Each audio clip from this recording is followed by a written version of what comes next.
Yeah, I turned it on. All right. Are we ready? I can begin, please. Yes. Good evening, and thank you for being here today. Welcome to our community conversation on the Franklin County Sheriff's Office new body-worn cameras governing policies governing their use. I'm Brittany Razik, clerk to the board, and as we get started, I'd like to take you through some of the rules of decorum and expectations for this public meeting.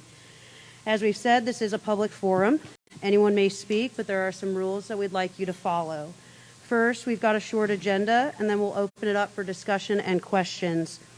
If you would like to speak, please fill out a speaker slip, which you can find on the table on the side of the room right where you entered this building. And then if you could give them to the person in the back of the room who's standing up back there, please, who will bring them up to me. Each speaker will have 3 minutes to speak. Please be considerate of other speakers and limit your comments to that length so we can get to everyone. I will time each speaker and give you a 1-minute warning and let you know when your time is up. Please limit your question and comments to the topic of body-worn cameras.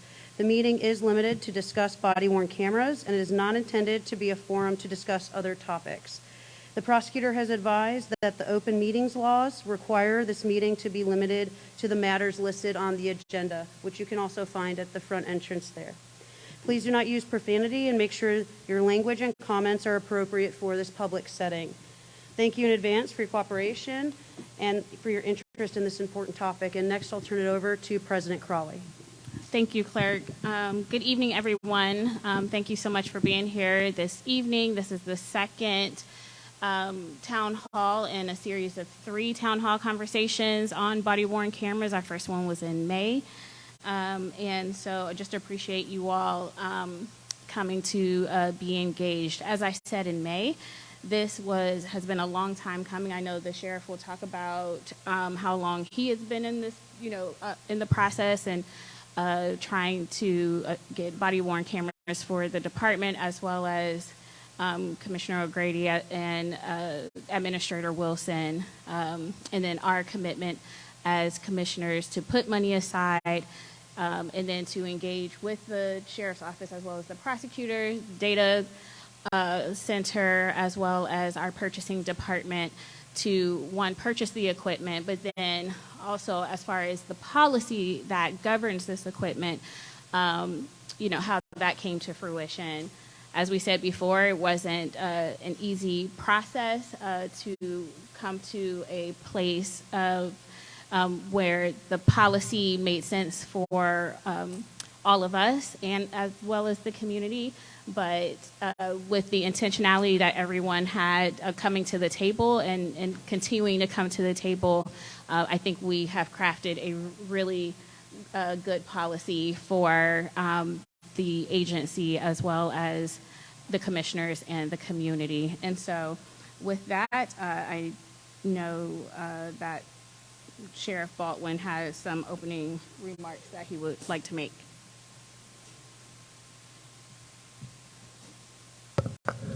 Good evening. I'm Sheriff Baldwin, and again, thank you for all coming out tonight for the meeting to find out more about the body-worn camera program and the reasons why we want to go that direction. First took office back in 2017, and one of the very first conversations I had was with the county administration about body-worn cameras. At that time, the sheriff's office did not have body-worn camera. They had cruiser video cameras, I think first in the county to have that. At that time, they were not included in the budget for my predecessor, and we began looking at the program. In 2019, my chief deputy, well, actually I talked with Commissioner O'Grady and some others about going to the body-worn camera program. And it's an expensive program. We discussed all parts of it, and it was decided at that time we would move forward with researching and see what that would entail and how many would have it. That's when I gave my chief deputy, Jim Gilbert, took on that project early 2020, obtained all the estimates from some of the companies and proceeded forward. And in 2020, COVID hit. We were all directed as county electeds to cut our budgets by about 10%, if I remember. So that pretty much put an impact on trying to increase any program that would be very expensive. However, knowing how important body cameras are to law enforcement for transparency and for accountability, I sent a letter to county administration outside of the budget that summer urging the commissioners to take a serious look at it and fund it anyway. And they did that. Very good partners. They took that challenge, and we proceeded by forming a larger committee involving the prosecutor's office, the data center, the sheriff's office, county commissioners, and they went forward and kind of took a step back and let them go through the companies, decided to form a policy, and they worked through all of it. And that pretty much got us to this point where we are now. It's been a long process, a lot of discussion, but all parties came together, and we felt it was more important or more appropriate to have everybody involved in this process, since we're accountable to the public, not for one agency to take this on. So that's how we proceeded, and that's where we are today. And we have information to share with you about these programs, but I want to thank the commissioners, county administration, prosecutor, and all of them for being such good partners and working on this. Thank you. Thank you, Sheriff. So next, I know that we have an equipment demonstration, and so I will turn it back over to Madam Clerk. Thank you, President Crawley. And I believe Chief Gilbert will be discussing the video in length, but first we will show the video, so if we could step back.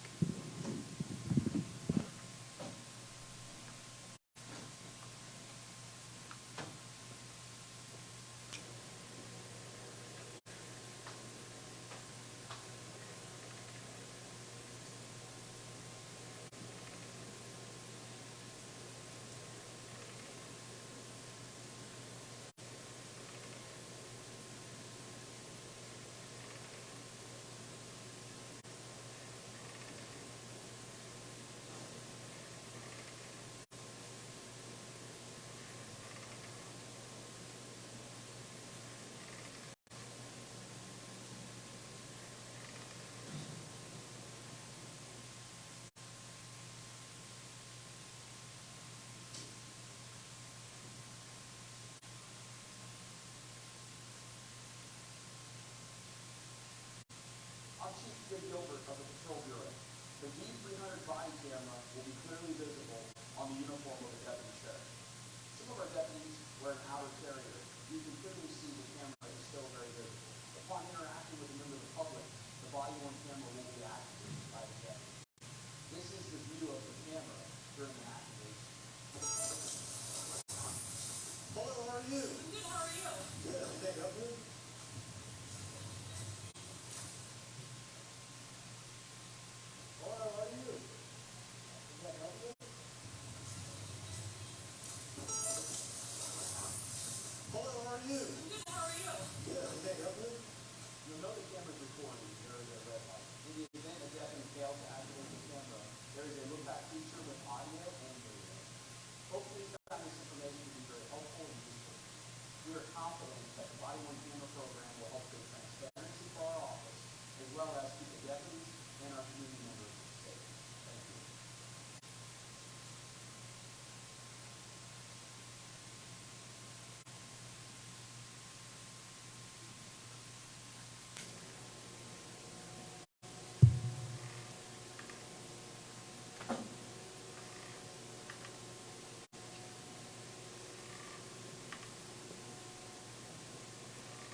Commissioners and guests, I'm Chief Jim Gilbert of the Sheriff's Office Patrol Bureau. In regards to the video that you just saw, just to give a little bit more information, all deputies assigned to the Sheriff's Office that are certified deputies will be issued a body-worn camera. Upon the start of their shift, the camera will be activated and on with a green light, and upon responding to a call to service, being summoned to take any type of action or any interaction with a member of the public, they will activate by pressing the center button, the camera, and then there will be a look-back period prior to that incident or interaction, and the camera will remain on under policy until that interaction is completed or a law enforcement action is completed. Then they will turn that off. technology upgrades have occurred, and the cameras will automatically, once in service and once we start our pilot project, the cameras will automatically upload to the cloud from the cruiser or at the end of the deputy shift as they get close to the substation. So each camera is going to be issued to a deputy. They will wear it just as you see it now on my uniform, clearly visible, and it will be on at the beginning of their shift, and then they will be required to activate during any interaction they have with the public. Thank you. Thank you, Chief Gilbert. Next, we'll hear from County Administrator Kenneth Wilson. Thank you. Kenneth Wilson, County Administrator. I just want to talk about the process we went through. We began this process in really late 2020, looking at proposals. Then we had to go through an extensive request for information process to select Motorola WatchGuard, ultimately to provide the cameras. The bulk of our work was, after selection of Motorola WatchGuard, was the development of the policy itself. We wanted the policy to ensure that it was transparent and it was focused on the residents, as well as focused upon the interests of law enforcement. We needed a policy that was objective and focused on transparency, objectivity, and accountability to the public. We had to work through a number of complex issues to get to the point where the sheriff and the Board of County Commissioners were able to reach agreement on the policy. And we wanted there to be agreement on the policy before we brought forward the contract for procurement. And we will continue to monitor the policy as it's implemented when we go through the process of getting our infrastructure upgraded to handle the data that is on the cameras, because the information that these cameras will record is critical. And that's an important part of this policy. This policy is balanced because of critical incidents under this policy can be determined by the sheriff, me as county administrator, or any other county commissioners. And that's important because we want to be able to have a policy to where we don't have unnecessary log jams when a decision is made that we need to look at a critical incident. So we are going to review this policy periodically. That's included in the way that this is developed, and make changes as we need to. So we also are aware that it did take time to get to this point. This is our second community conversation. Because it's taking time, that doesn't mean that we aren't as focused as we ever have been on getting these cameras out into the community and having them on. But the emphasis on is doing it right, because if you rush to do something of this nature and you don't do it right, your community credibility is destroyed, and it takes a long process to try to work to restore that credibility. So county administration has been charged by the Board of Commissioners to do this right, to be at the table to make sure we do this right. And we are here now to explain the policy, answer questions so that the public understands what our intent is as far as protecting the citizens' interests once these cameras are in fact installed on our professionals in law enforcement, and that we have all the necessary safeguards in place to protect the interests of the 1.3 million residents of Franklin County. Thank you. Thank you, Administrator. And next, we will hear from Sheriff Baldwin. If you look in your package, you'll see the body-worn camera policy from the Sheriff's Office. And I might add, following up on what Mr. Wilson said, a committee was formed, and we looked at this from the very beginning, that this was a partnership with the county administration, the commissioners. Most agencies, law enforcement agencies, will write their own policy, they'll enact their own policy, and they monitor it by themselves. But we took a different route because we know how important this is, not only for the community, for us, for the county administration. We want to make sure that we don't leave anything unanswered. Therefore, the committee was formed, and it took quite a while to actually go through the policy. The policy is very similar to most agencies you'll see when you read it. But the unique part is that I don't change it on my own. They don't change it on their own. This becomes a conversation that we can annually review. We can make changes, but that's with the input of the prosecutor and the commissioners. Critical incidents and all that are very important to document appropriately. As you go through the policy, and I won't read the policy, it's 9 pages, and like I said, it's really close to most other agencies. The key is that when you're having citizen contact, you're responding on a call for service, the camera's on, and it will remain on. And there are safeguards, so in fact, if something happens where you don't have the chance to turn the camera on, something quickly occurs, there's a look-back period, and I think they'll go through that later.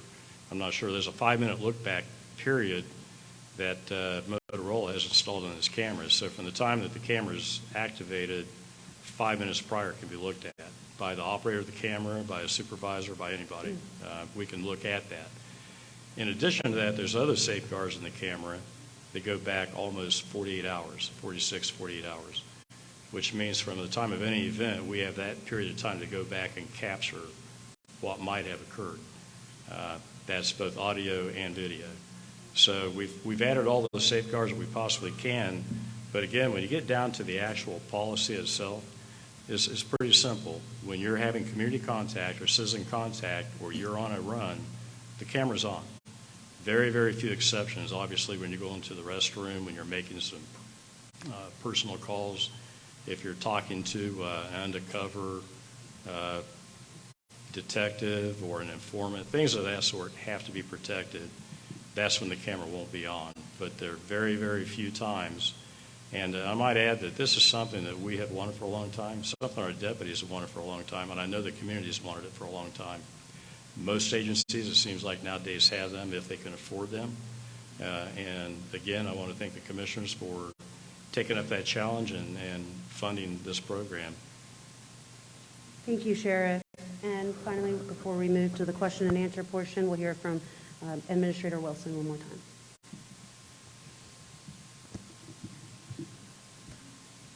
Thank you, Clerk. Just in recapping, we are working towards, again, implementation with the cameras on a limited basis before the end of this year. And we want to have all of the cameras in the patrol division, especially at substantial completion by the end of this next calendar year, rather than 2023. We're going to work extremely hard towards those goals.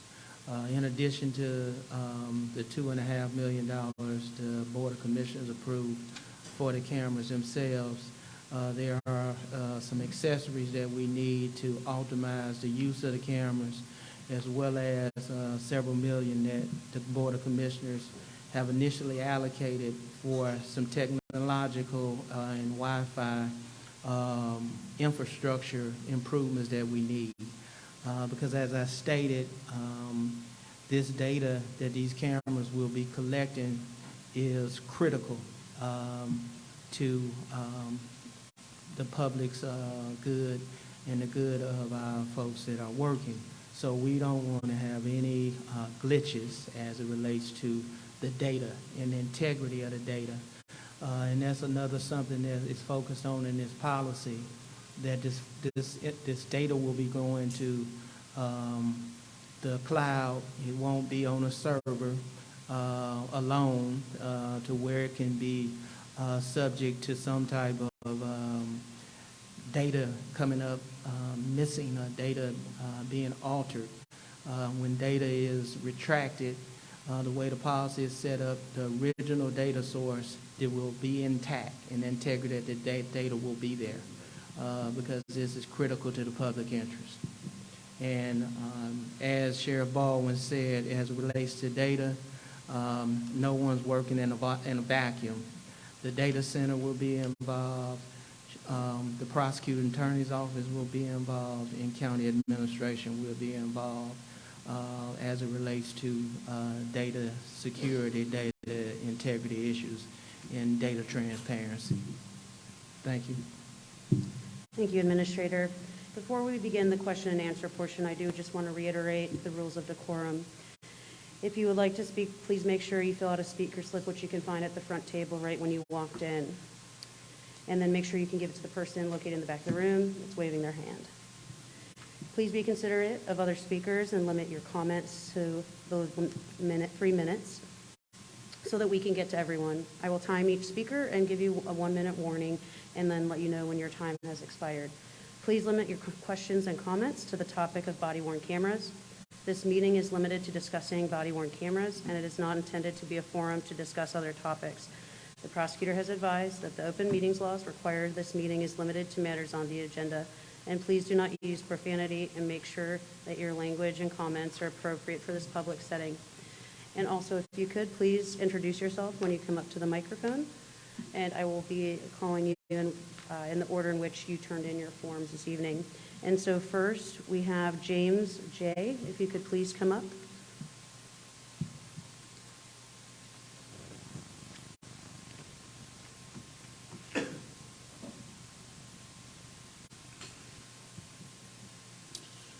Good evening. My name is James. I've been a community activist for a long time. I have very concerns about the body camera. The issue that I have with body cameras in general is that body cameras always seem to benefit law enforcement. It definitely doesn't benefit the victims that's in that body cameras. I see constant time and time again on those body cameras where law enforcement shoots and kills unarmed black men, women, and children. At the same time, I see just as much body cameras of law enforcement know how to de-escalate a situation where a Caucasian male or female are armed. Constant police video of law enforcement apprehending young white teenage boys with an AR-15 or some drunken, stumping, ignorant man who threatens to harm law enforcement. We know that body cameras are important, but what good are the body cameras if body cameras ain't equal? We know that body cameras, it helps both sides, but it has to actually help both sides. It helps law enforcement more than it does the victim that's in that camera. We know that there's plenty of footage on those body cameras where law enforcement definitely knows how to de-escalate a situation. It's funny. Law enforcement wasn't in fear for their lives when they apprehended Lincoln Rutledge. James, you have 1 minute remaining. And it also the body cameras. I just think it has to work on both sides. So far, it's not working on both sides. It only benefits one side. It can't just benefit law enforcement. In order for body cameras to work, it has to benefit the victims as well. And when there's a camera of that African American that has no weapon on them, it is in their best interest to de-escalate the situation and make sure that that person is apprehended to the fullest extent of the law.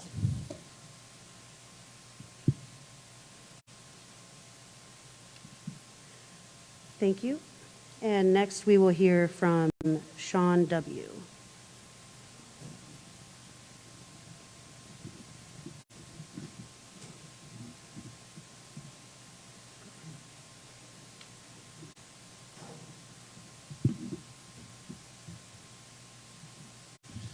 Thank you.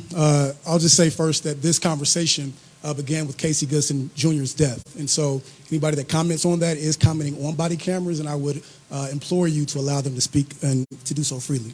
I'll first start with some comments I heard from Commissioner Boyce after Donovan Lewis was killed on the radio town hall, where he said that as a county commission, you guys are always asking, can you do more? And the question here is absolutely, the answer here is absolutely yes, you can do more, and more needs to be done. Commissioner Boyce also said in that town hall that change can't occur without a conversation happening.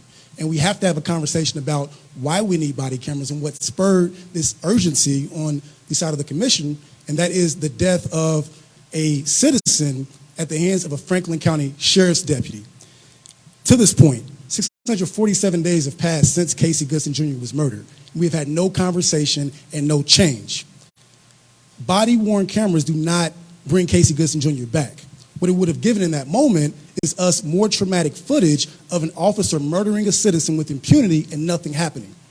That's what would happen. Body cameras do not protect us in the way that you hope they do. Policy change does. And we implore you to engage us in active policy change that changes the culture of this department. Thus far, we filed a pattern and practice investigation, a pattern and practice lawsuit into the Franklin County Sheriff's Office. That lawsuit has been impeded and is currently on pause when we could be working together as a community. I heard the stakeholders who had input into these body-worn cameras. Not a single community member was at the table.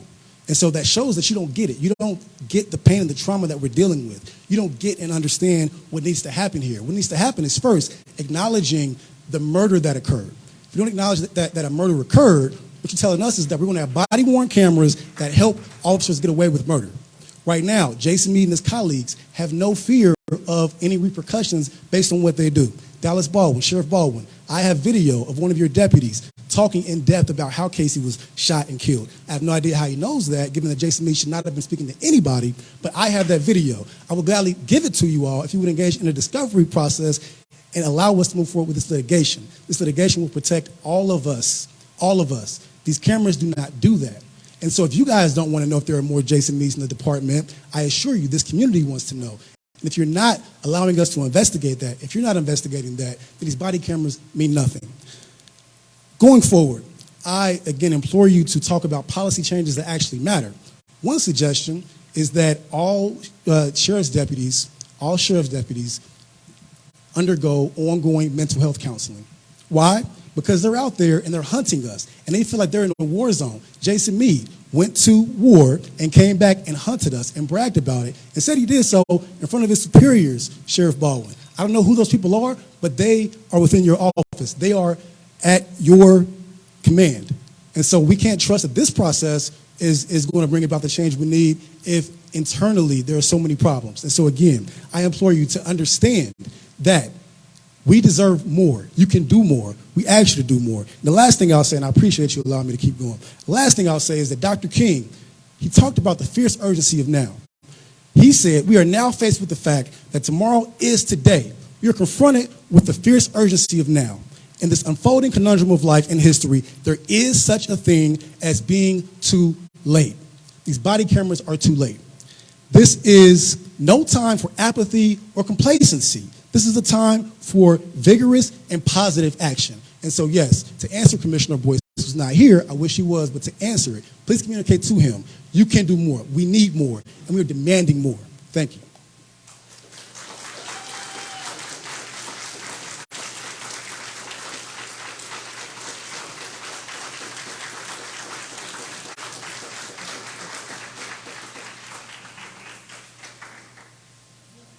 Thank you, Sean. Move forward.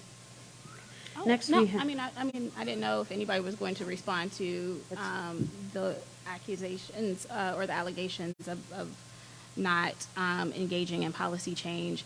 I just want to say thank you for Mr. J for your comments. I think part of the, I would say that you are right when it comes to what we have seen when it comes to body cameras, but I would say that we still need them. one of the reasons why we have such a long, a 5-minute look back feature that wasn't embraced by everyone when we first started the discussion, but I know that the sheriff was, and administration, and as well as my colleagues, like that's why we have 5 minutes versus 2 minutes or whatever else the city of Columbus had. That was a conversation that we all came and was in agreement with. So, you know, I'd rather have body-worn cameras than not have any. To Attorney Walton about policy change, just on a high level, absolutely, there needs to be policy change when it comes to mental health. I think part of the reason why I came to the Board of Commissioners from the legislature, and if you just look at my policy legislation that I introduced, one was de-escalation that talked about mental health. But I came to the Board of Commissioners when the opportunity came available last year because they had been working in this space, in the mental health space, period, but had also already had been engaging in conversations with legislators and amongst themselves about making sure that there were body cameras accessible to everyone. That conversation happened prior to, as my colleague Administrator Wilson and Sheriff Baldwin said, prior to the unfortunate death of Casey. That had already taken place. But that's why there was advocacy at the state level. That's how you got the governor putting more money into the budget so all local law enforcement agencies could have access to dollars to be able to purchase body-worn cameras, especially for those agencies that can't afford to pay for the cameras and the technology themselves. So I don't want you to think that there is a Board of Commissioners that's not interested in policy change or legislative changes. Absolutely we are, and absolutely interested in having ongoing conversations about what that looks like. And not just here on the local level, because we're not necessarily a legislative body, but even on the state level, you have an advocate.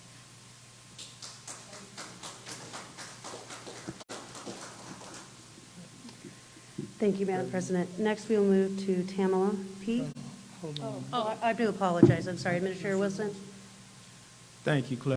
I just wanted to add a couple more notes to follow up President Crowley on the mental health side. On crisis calls, the Board of Commissioners for several years, dating back sometime, has funded and been a leader in crisis intervention training and offering crisis intervention training to as many of our deputies as possible, because we know when you go out to a situation, every situation does not need to have someone with a mentality of just being hyped up and overreacting. So to the extent that it is possible, we have been a leader in that area of crisis intervention training and have gone further to fund a CID unit of deputies within the Franklin County Sheriff's Office. The Board of Commissioners funded that effort to assist the sheriff in setting up a unit of individuals to go out specifically on calls where there's a suspect that it is a behavioral health issue that has caused a disturbance. So we are trying to do everything, not only before someone is detained, but when someone is detained. We've also was one of the first counties to be involved in the Stepping Up initiative, which seek to divert individuals with behavioral health or substance use disorders and get them into treatment and not have them incarcerated unnecessarily. Do we have room for improvement? Yes, we do. But are we committed to continue to try to improve through policy? Yes, we are. From county administration and the Board of Commissioners, any of those efforts that the sheriff brings to our attention, he's had a listening ear and someone willing to put funding behind policy change. Thank you. Thank you, Administrator. Next, we'll hear from Tamala P.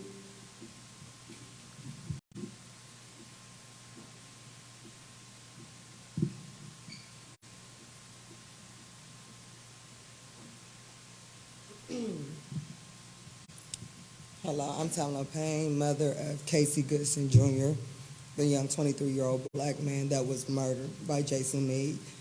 These body cameras not enough. They're not enough. Absolutely not enough. First of all, the sheriff's office, actually none of y'all have shown no empathy or sympathy for what happened to my son. Maybe if the body cameras was in place when Casey was murdered, we would have the truth. Y'all would see the truth. We know the truth of what happened to Casey.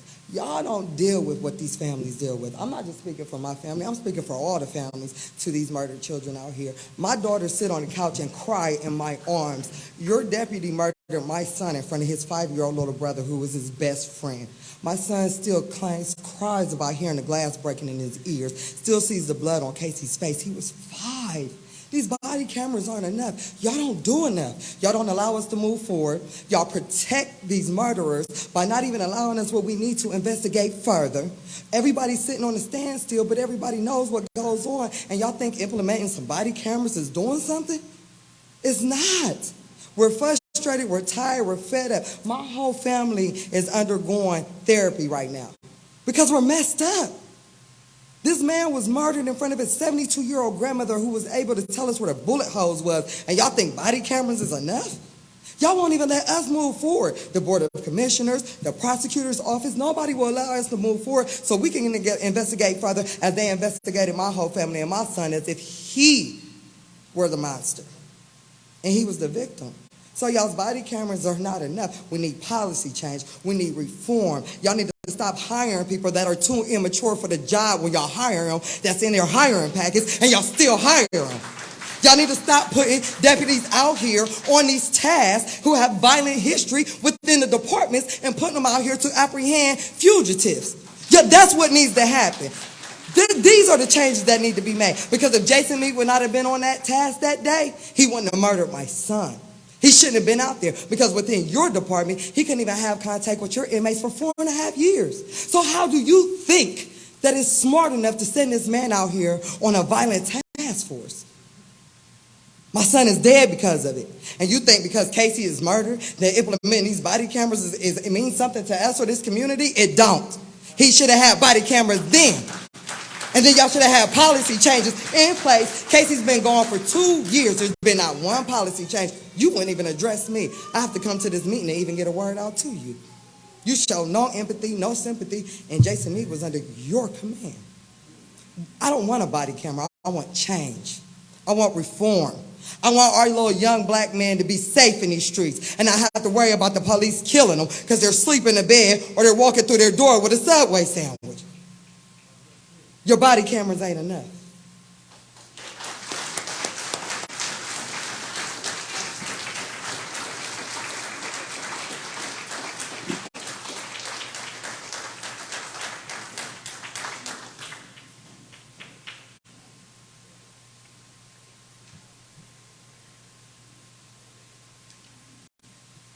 I know that was, it's always difficult for you, Ms. Payne, but I appreciate you getting up here and, saying what you feel like needs to be said. I can't speak for, I try not to speak for my colleagues and say that the body cameras aren't enough. Like, I don't think that, and I definitely won't speak for the sheriff's agency, but we want to make sure that we are continuing to move forward and make progress. I know that it will not change the situation of your son, but we know that we do need them, and that's why our policy is the way that it is, that it can continuously be changed to the extent that that's in our purview. But that's why we have these community meetings. One, because we want to hear from the community. Everything that the Board of Commissioners have done is always with the community's voice, and so that will be the same thing that happens as the body cameras continue to be rolled out. To the extent that we can, at the Board of Commissioners, will review the changes that come from the deputies who wear them, people who encounter our deputies who are on the street, and we will make revisions as necessary. I don't think this is the end-all, be-all, but we know that we do need them. I appreciate your comment.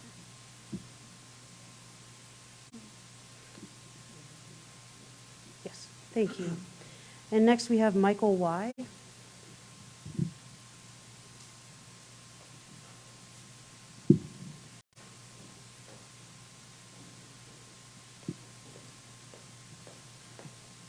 Good evening. My name is Michael Young, lead pastor of the City of Grace, located here in Columbus, Ohio.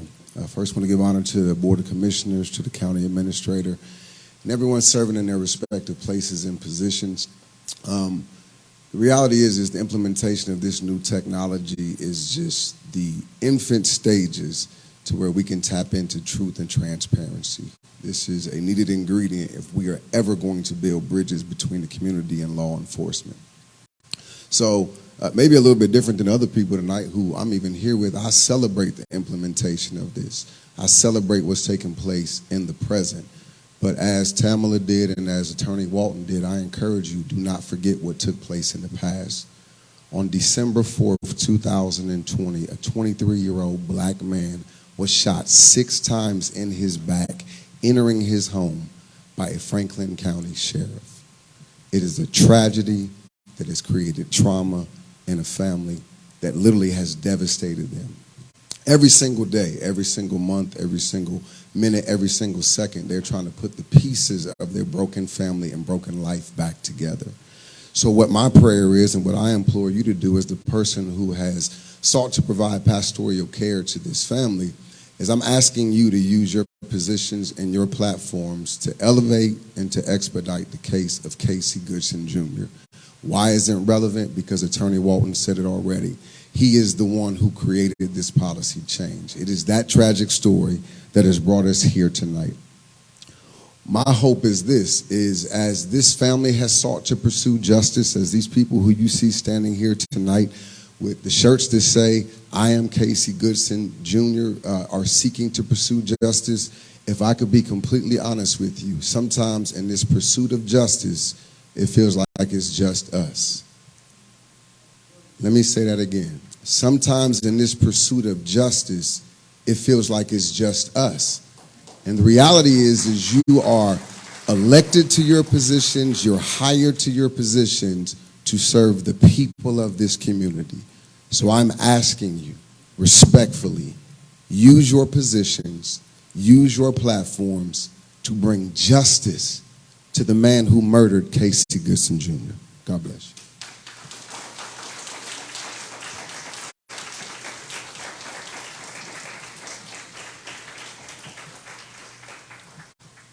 Are there any comments before moving to the next speaker? Thank you.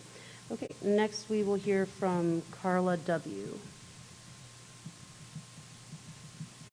Is Carla here? Okay. Next is Derek H.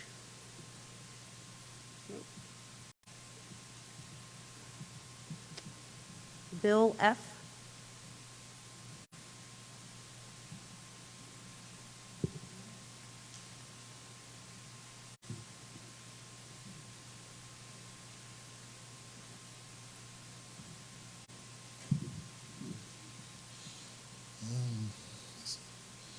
I think the body cameras are 2 years too late. It probably would have curbed some of the predatory behavior that your deputy sheriffs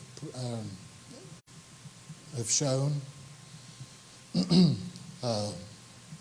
But like everyone has said, the main point is mental health, and there should be a mental health assessment to your deputies to figure out if they're still in a war zone, because they're here to serve and protect, not gun young black men, women, children down.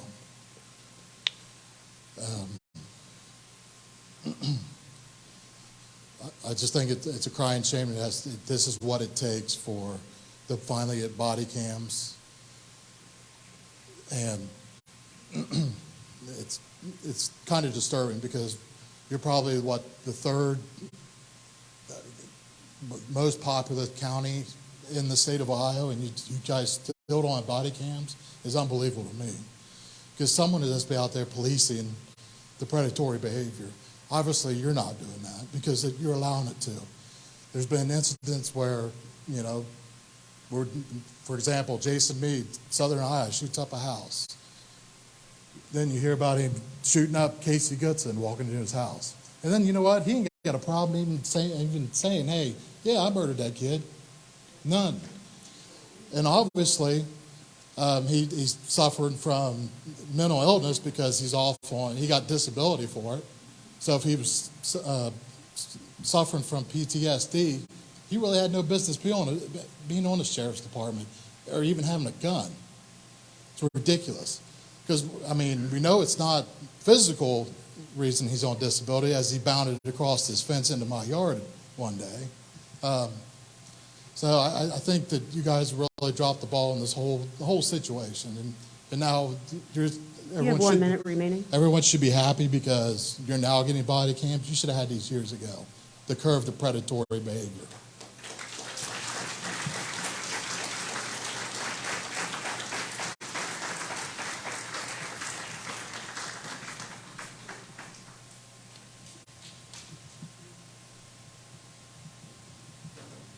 Next, we have Jennifer H.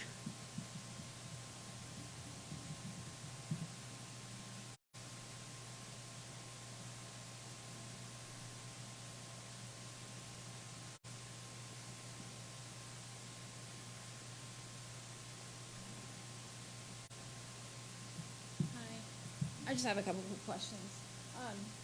I want to know who's going to have editing rights, and will there be a tracker of who goes in and redacts and edits these videos?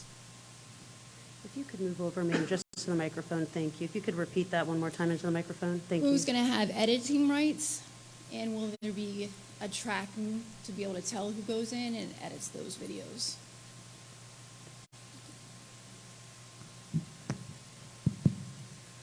I think the most important part of that question is, will there be, from the body cam, a complete footage of the incident preserved where nobody can change it? And the answer to that is yes. And that will be housed at the data center in terms of the control. In terms of the redaction, there will be a system in place because Ohio law requires certain pieces to be redacted under the Ohio Public Records Law. Okay. So I guess, so on that, I was trying to read through it as to what was going to be kept and, due to space. I would like to know, who makes the choices on what's going to be kept and for how long?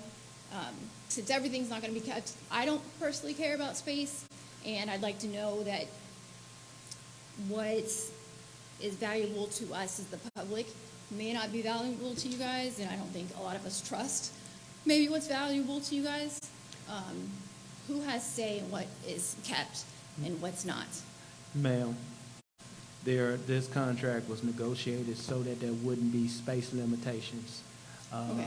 So we won't have to make a decision to eliminate any of the permanent records that are kept. Okay, I didn't understand that in there. So everything is kept, everything Yes. that's recorded? Yes. Okay. Except for those, as the prosecuting attorney's office representative stated, some things have to be redacted that aren't related to being a public record under the law. Can you repeat that? If I might add, everything that gets recorded is kept. Okay. And it will be kept during the retention period, and that's set by law and the retention board. The redaction, even though something might be redacted and then released, the raw form, what was captured, is still there. It does not get altered. Whatever's captured originally is going to be kept there until the law says you no longer keep it or it's no longer evidence. But it will be maintained, not by the sheriff's office. When these videos are made, because of the way we came together as a committee, I don't have authority to alter that. I don't get it. I don't receive it. None of my deputies do. It goes straight up to the data center, the cloud. It's maintained by a third party. Then the redaction on anything that's remotely critical, newsworthy, when it's redacted, it goes through the prosecutor's office to okay it. And what hoops will the public have to go through if they need to request any of the videos? Simple public records request Okay. to my office or any of the other offices. Okay. Thank you.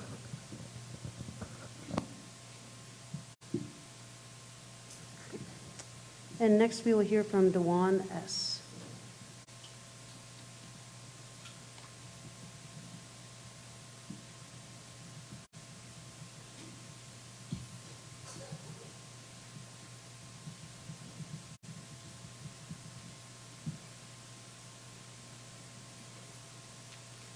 How y'all doing today? My name is Dewan. Thank y'all for letting me speak.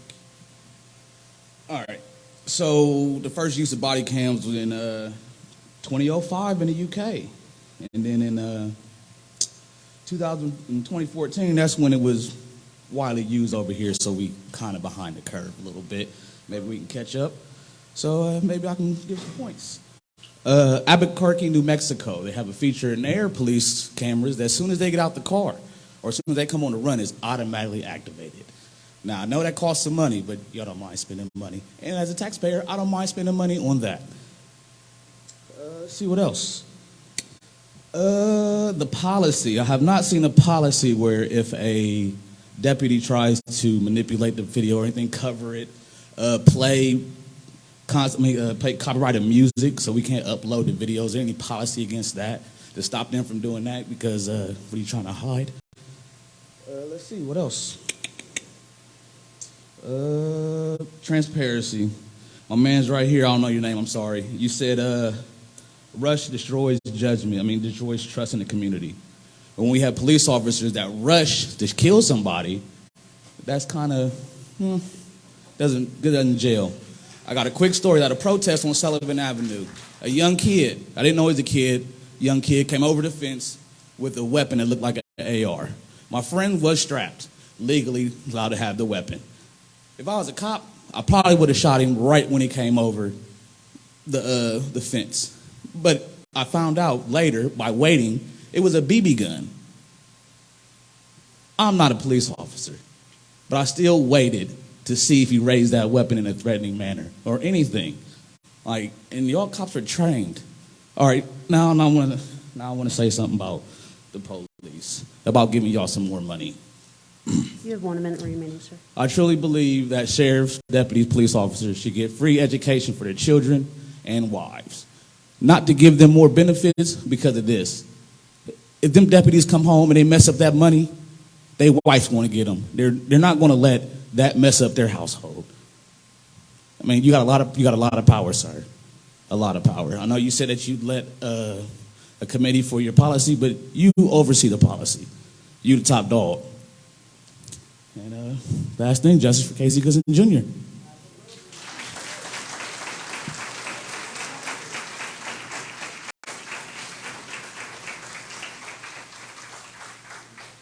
So before we go on to the next speaker, I just want to say, because I was having my staff pull up legislation, as much as,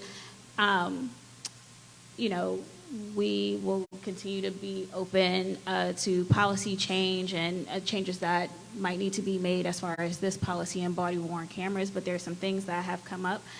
And I talk about all the time, if you pay attention to general session on Tuesdays, that folks don't get a pass, right? So I am an elected leader, but elected leaders at the state who absolutely could have policy change don't get a pass. And I would encourage all of you to advocate to your legislators on House Bill 134, which was introduced February of 2021. Originally, it was House Bill 706 that was introduced in 2020, early 2020, that required annual de-escalation training, annual training about mental health issues and providing information on mental resources available for officers themselves, annual training about implicit bias. It also had asked the AG's office to make considerations when crafting curriculum, including the historical intersection of race and policing, alternatives to use of physical or deadly force, and alternatives to jail, booking, arrest, or citation in situations where appropriate. And it talks about body-worn cameras as well, and it had a request for funding for all agencies across the state of Ohio to be able to do this. And so as much as you are here talking to us, there are legislators who can pass legislation and fund it that would have this effect that that you have asked when coming up to the podium, especially around mental health. So I just wanted to bring that to your awareness, because as the legislature is getting ready to come back in session, I would hope to see you all down there at the State House with other legislators who have been asking for this policy change. It takes all of us to be able to move in a real significant way with the people who can make the difference. So, next speaker. Thank you, Madam President. Next, we have Adrian H.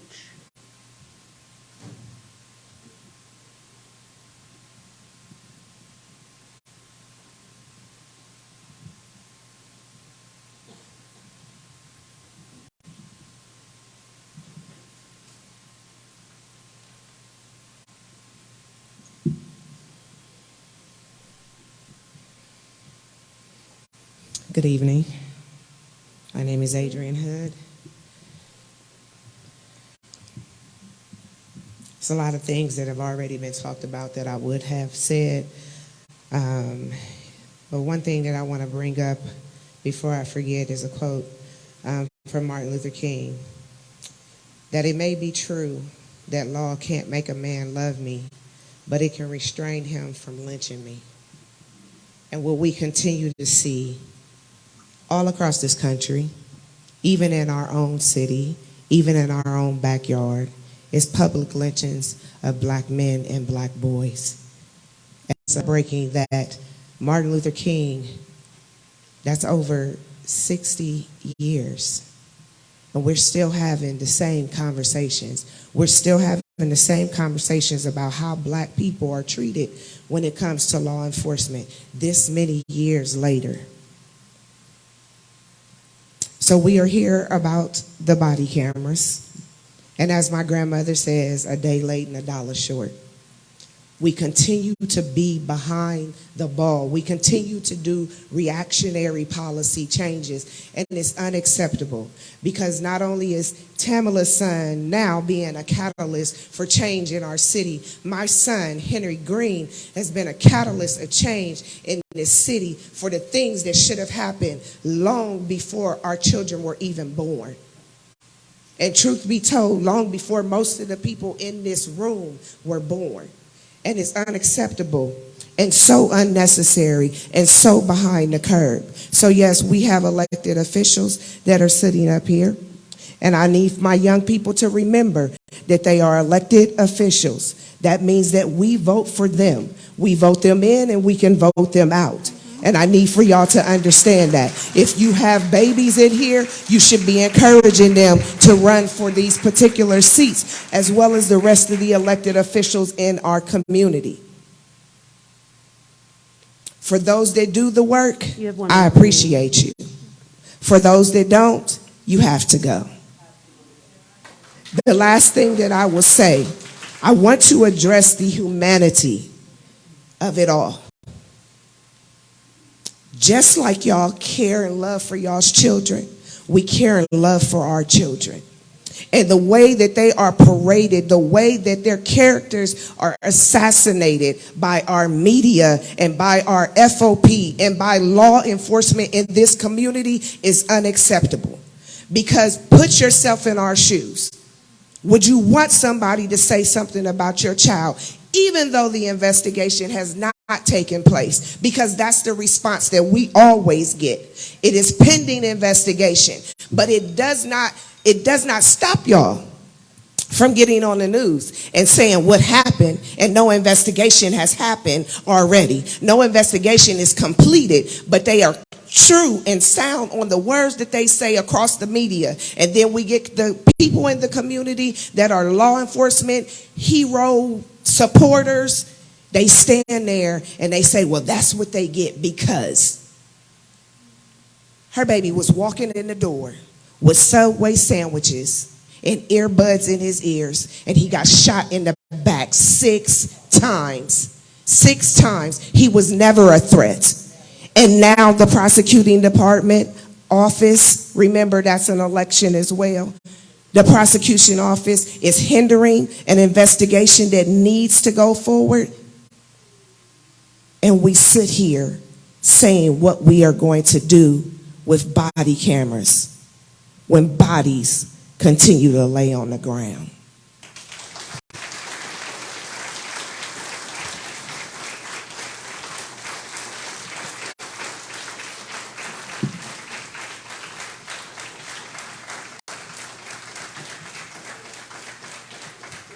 Thank you. Next, we'll hear from Jordan M.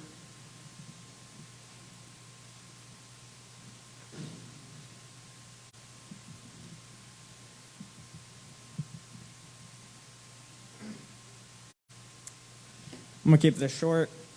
I think it's kind of funny. It took y'all 2 years, or about like 2 to 8 years, to write a 9-page policy on what over-policed communities have been doing for decades, which is record the cops. So as long as I appreciate the guarantee now, but if y'all are going to spend so many of our tax dollars, it should be in economic programs in our communities. Funding our communities, not our keepers. And it's sick I gotta ask you this, Baldwin, but how many more black people have to die before we actually have progress?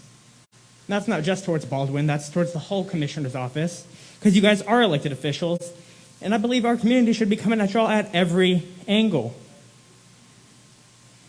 Also about the bills that Crawley said, it's a Band-Aid.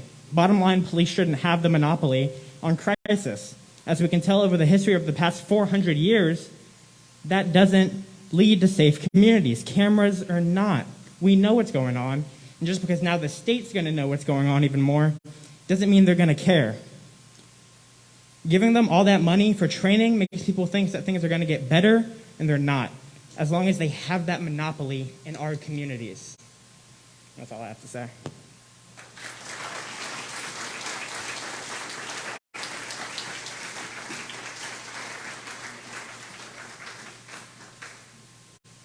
Next, we'll hear from Catherine M.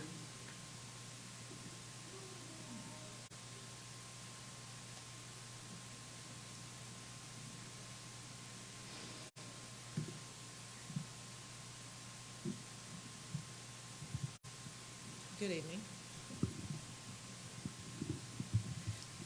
I have lived in Columbus my entire life. I was born at St. Anne's on Bryden Road, grew up in Whitehall, went to public school through 8th grade, didn't have a class with a black person until I went to Hartley my freshman year. That was 1974, and most of the black students sat at 2 tables in the cafeteria. They were definitely in the minority still. I had a good friend who came and sat with me. I sat with eggheads. I'm kind of a history nerd. Went to Ohio State, have a degree in elementary education. I was working at the Columbus Dispatch and went on a date with a young black man, which disturbed my father greatly because he was worried. And I realized when I walked into the theater over off Hamilton Road, people were turning around looking at us walking in together. And back then, black and white people, at least in Columbus, Ohio, weren't dating a whole lot or going out in public a whole lot. I have cousins who have children with black men, lots of biracial children. 2 of them now have their children's fathers are in prison on gun charges. There's drugs, there's all kinds of violence. I really don't think that policing by cameras is a solution. It requires us to sit down and talk to one another and listen to one another. I live in Minerva Park now, and last year they installed cameras at 2 of the entrances to Minerva Park to now record every car coming in and out. It's, I think, the most heavily policed and safest spot in Columbus. South Linden, I drive through 7 years. You have 1 minute remaining. I'm sorry? You have 1 minute remaining. Thank you. I think things are motivated by fear and anxiety, not understanding each other. There's a lack of trust on both sides. I dated a state trooper for 3 years, and I saw the other side, what he has to go through. I don't think it's a good idea that cars should have blackout windows so police, when they approach a car, can't see the guns that are in there. And I think hiding behind the law, I know right now the legislators are not supporting you either. they're not doing anybody any favors. There's guns out there. Everybody has to, have flak vests, and I feel like I have to give my 18-year-old son, body armor to go out in the evening. It's just not, it's not right. It isn't right. And you don't have to have the law behind you to do the right thing, right? So, thank you.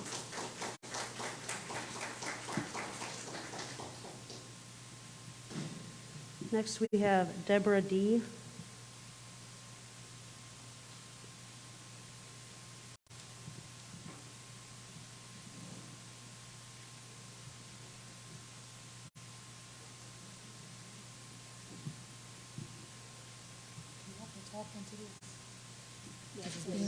Yes, please, so everybody can hear you.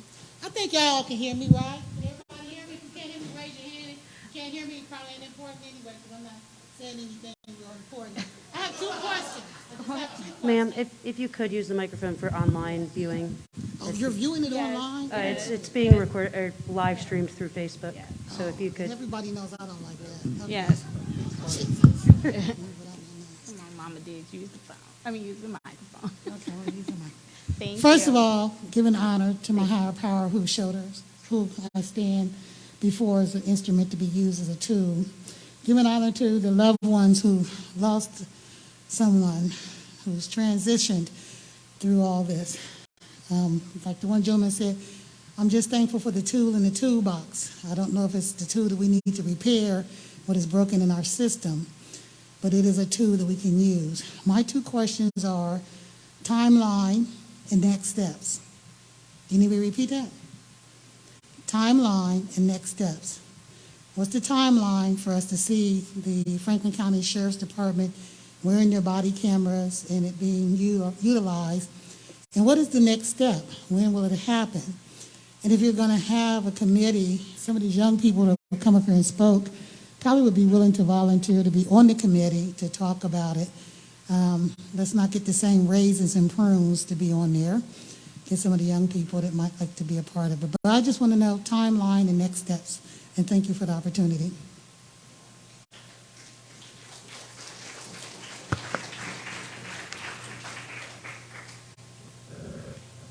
Thank you for the question. I think the timeline right now is we're in they call it a pilot phase for the infrastructure to match the camera, meaning that our goal is as deputies drive throughout the county, they get to a certain part in the county, the cameras will automatically upload to the cloud. So there's no manipulation by the deputy or by anybody in the sheriff's office. We need that infrastructure in place. I know representatives from the data center are here. They're working on that part of it now. Once we have that in place, we need to get the actual cameras from Motorola.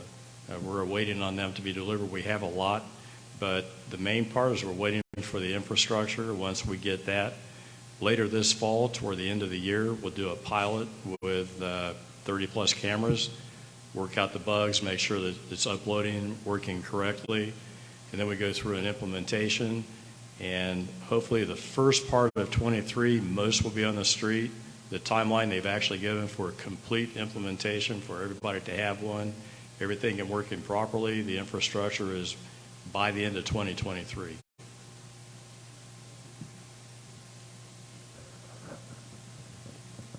Is there a further comment before I move forward? Thank you. Next, we'll hear from Sharon P.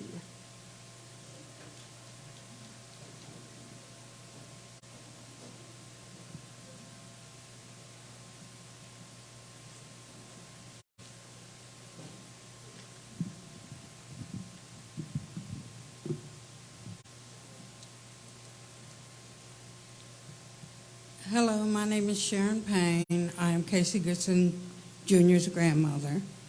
I think it's good that you're putting cameras in place. It may help save some lives, but unfortunately it's too late for Casey. I was there that day. I saw him laying on my kitchen floor with bullet holes in his back, being held at gunpoint by the police, telling me, "Don't move, get on the floor, they'll shoot me." I couldn't even get to him. He died laying on the floor by himself. I had 6 other grandchildren at my house at the time. 4 of them were 5 and under. They were terrorized. We were thrown out our door with no coats. I had on pajamas. The kids No shoes, they didn't care. And I think that you guys dragging your heels on this is ridiculous. He's been dead for almost 2 years. Never did anything to hurt anybody in his life. Never, ever. He wasn't that kind of guy. He was trying to succeed, make something out of his life, and then you let a nutcase like Jason Meade on a case that had nothing to do with Casey, just shot him in his back, murdered him, and he shot him. I saw him, and I'll never forget it. And I just think it's a shame that everybody's sitting on their high horse. Nobody's doing nothing. Nobody's trying to help. Government isn't trying to help because he was a cop. He was a dirty cop. He bragged. I've listened to his videos. He bragged. He hunts people for a living.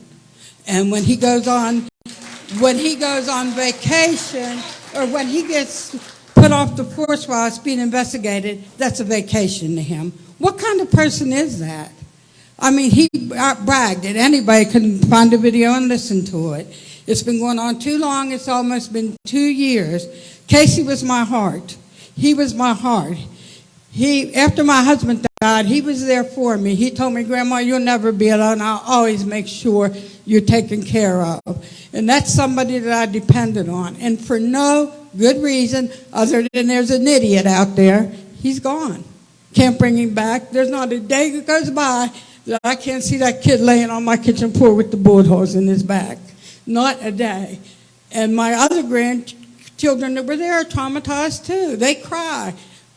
My 5-year-old great-granddaughter cries at me and says, Grandma, I miss Casey. My 5-year-old granddaughter cries and says, they miss Casey. My 5-year-old great-granddaughter was in the kitchen eating breakfast. I fed her when he come through the door and shot him. She was terrorized. She's scared. She's scared. She don't want to go to the bathroom by herself, at my house anyway, because she knows what happened there. And I just think that it's a shame that, like, we're criminals. I've never been in my trouble in my life, and Casey surely didn't. He was a fine young man, and I think for this just to go on and on and on, and y'all act like, oh, well, it's coming, we'll get to it, we'll this, we'll that. That don't help us. It don't help us. It just makes things worse, because every day we got to live with it. When's it going to happen? When are we going to get a fair shot? When is me going to trial? It just goes on and on and on. Perfect example. I went to his bond hearing. I don't know if y'all heard it, but on open mic, the judge told him before the hearing, we're letting him out on $250,000, and I don't want to hear nothing. It was all set up. Where's justice?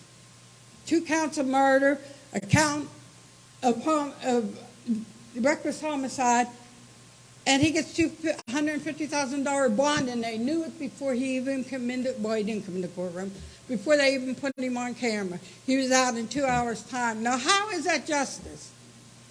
If it was one of your kids, how would you feel?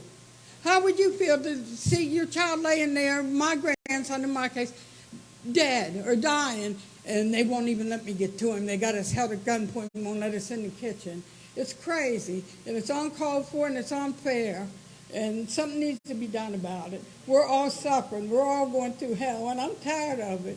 I am tired of it. It's not right.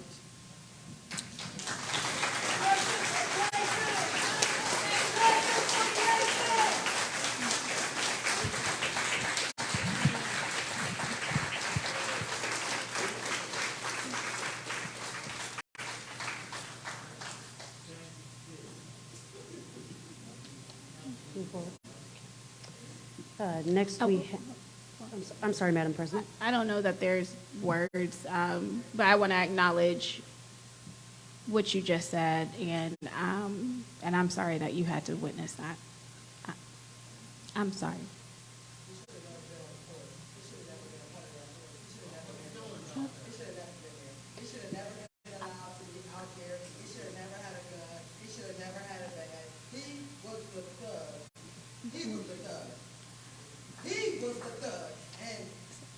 Baldwin and the whole Franklin County is protecting this man as if he wasn't, and my son was the thug. My son ain't never done wrong, nothing wrong a day. Not a day. He was the thug, and he's protected, and your body cameras ain't nothing. So I just want to give the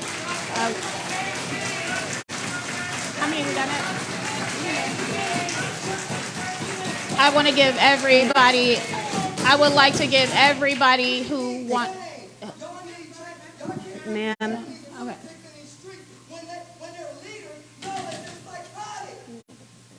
Can I? So I want to make sure that everyone has that everyone who signed up to speak have an absolute chance to be heard. Thank you. So next we have Michelle W. If Michelle W. could please come forward.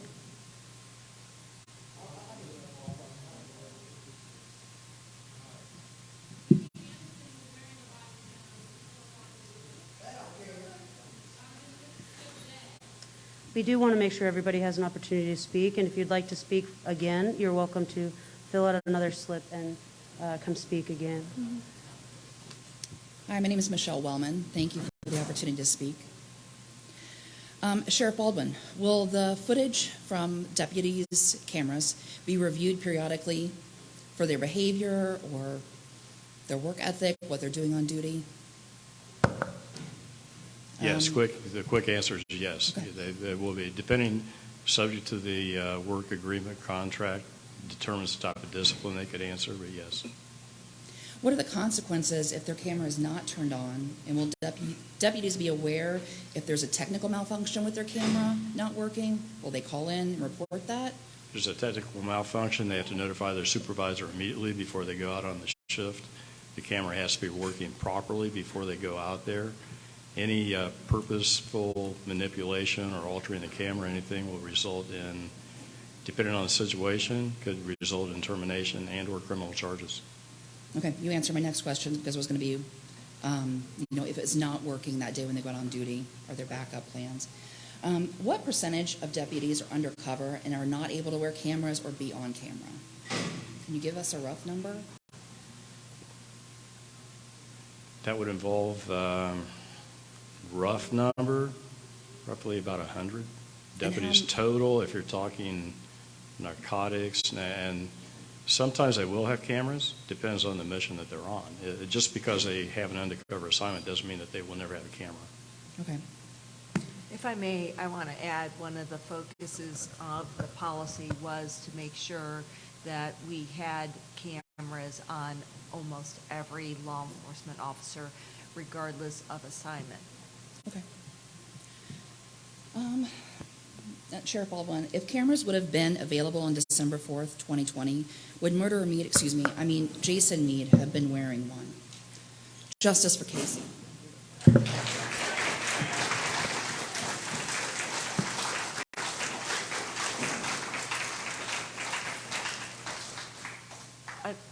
Under the policy, the deputy would have worn a camera at that time.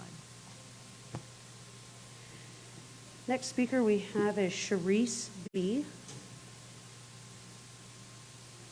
Sharice B.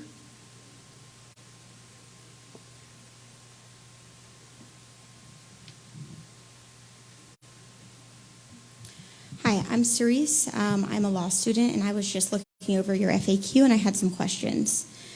The first is on number 10 of the FAQ, who controls this policy?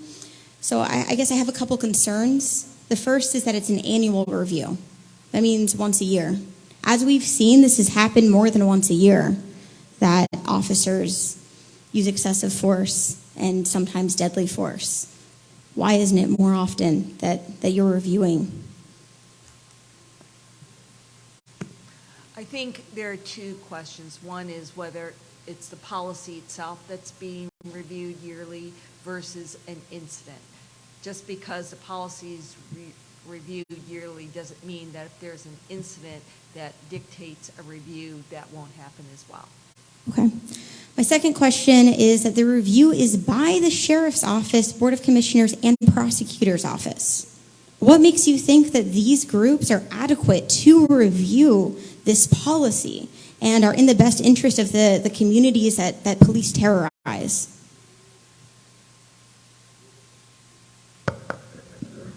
A lot of the review has to do with the training procedures, and since those are under the control of the sheriff, and that's there are policies and procedures. We have to look at it. It will be our responsibility to take a look at that. Then we go with the prosecutor to make sure that, in fact, those policies are legal, and that's when it goes to their review. So it's an oversight for us through the prosecutor, which is by law our legal representative. Our goal was to make sure that the policy wasn't unilaterally changed. And so having that multifaceted approach allows an executive, legislative type branch, the law enforcement branch, and then the legal branch to all come together to look at something from a different lens. Why not instead have, people of these communities who have been victims, whether it's their family, friends, or neighbors of, police brutality, to be elected members of a board that reviews policies like this? Why on earth would, I understand that it's within the bounds of the police department so long as that exists, but why on earth would a policy to essentially try to do some amount of policing the police be reviewed by the police?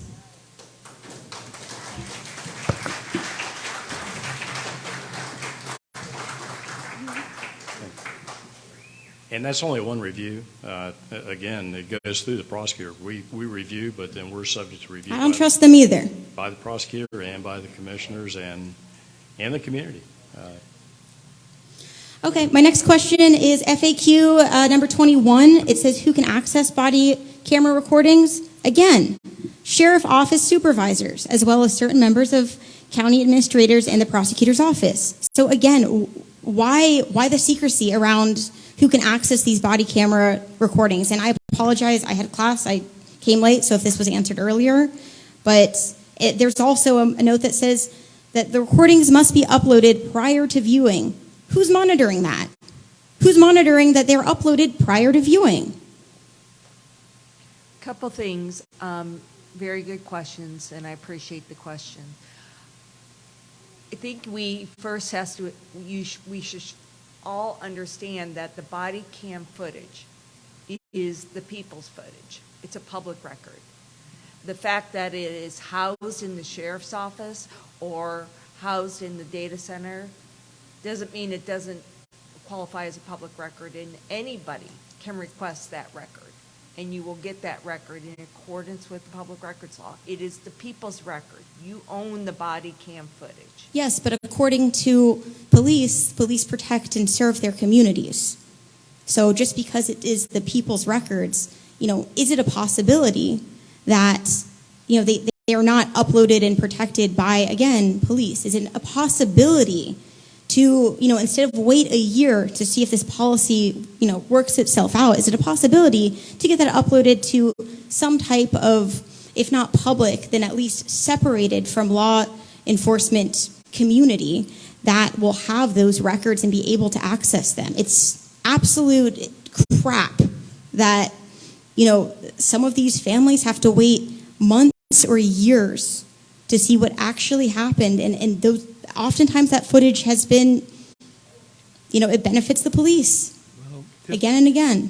This policy is crafted so that there's multiple levels of government officials that are in charge. It's not just one entity that has control of the video. As I stated, a critical incident can be defined or determined by multiple people within Franklin County's government. And by having multiple levels involved, you must remember each of those levels are accountable to the public ultimately because they are elected by the public. And it's same as judges who hear cases.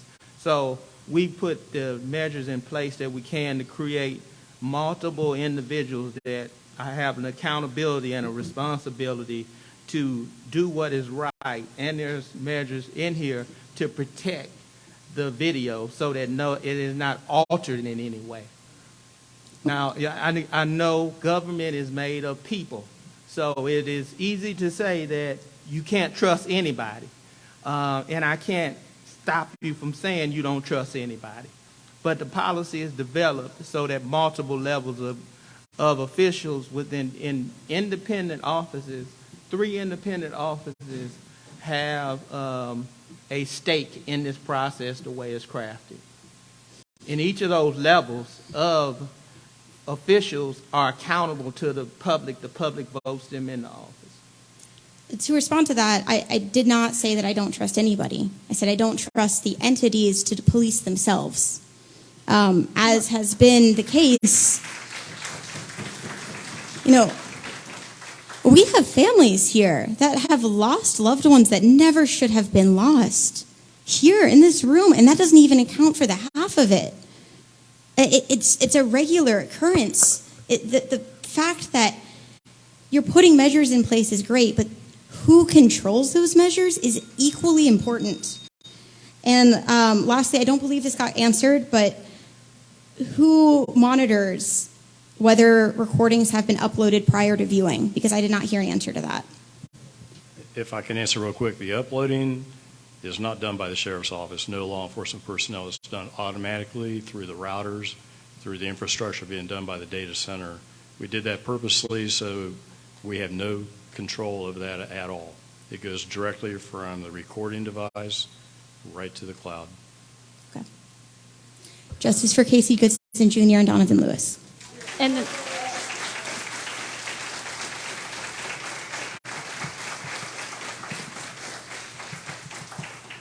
and just so we're clear, the data center is separate from the sheriff's office. It is separate and apart, and that is on purpose. Go ahead. Thank you. Next we have Truman H.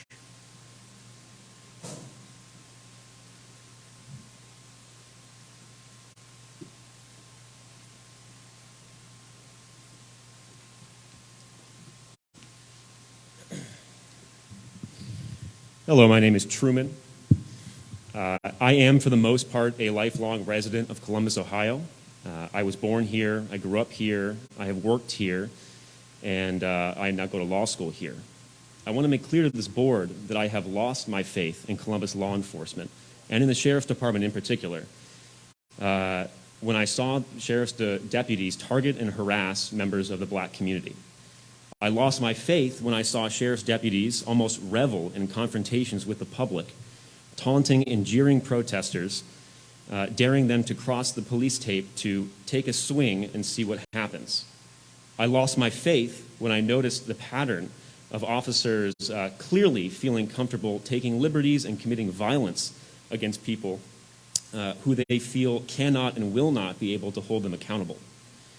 There is a pattern, practice, and culture within the Sheriff's Department of viewing themselves as warriors, an insular group who defend their own, more willing to be judged by 12 than carried by 6. This must stop. You, the board, are here sitting at the table with the goal of improving public confidence in your department.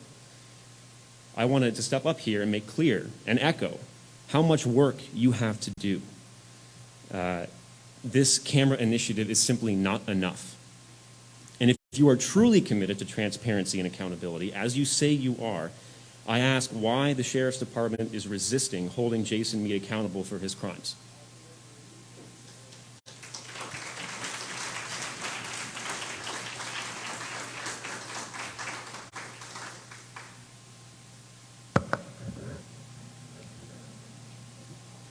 You ask on the accountability. The Sheriff's Office is not involved in this investigation at all. We've been removed from it. That was done by an outside agencies, and to date, nobody in the Sheriff's Office has had any input in that investigation, nor will they until it's concluded. It's undergoing state and federal oversight, and the Sheriff's Office is not involved in it in any way. What actions has the Sheriff's Department taken to hold Jason Meade accountable? We're not involved at all in the investigation. So the department has not been involved, but could it be involved? Could it have I have to refer to the prosecutor because they have advised us what we can and cannot say.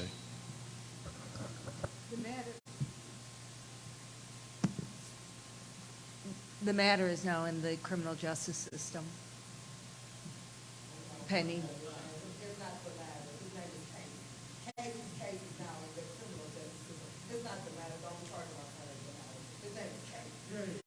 I was referring to the state versus Jason Meade. Does the board believe that this answer is satisfactory to this community?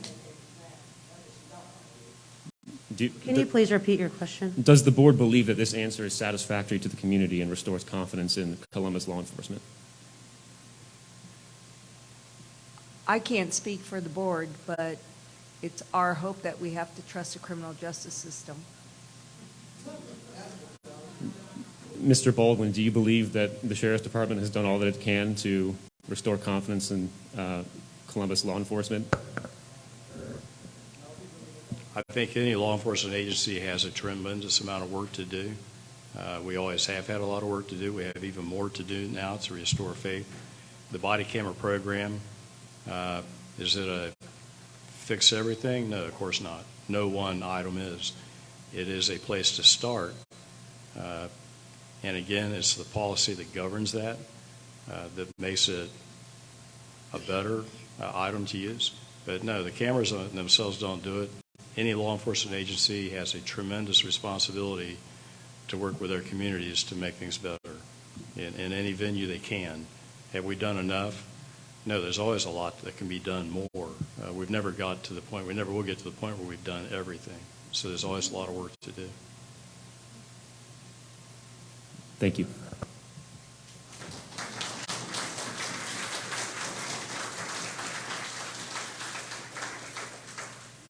Next, we have Cynthia B.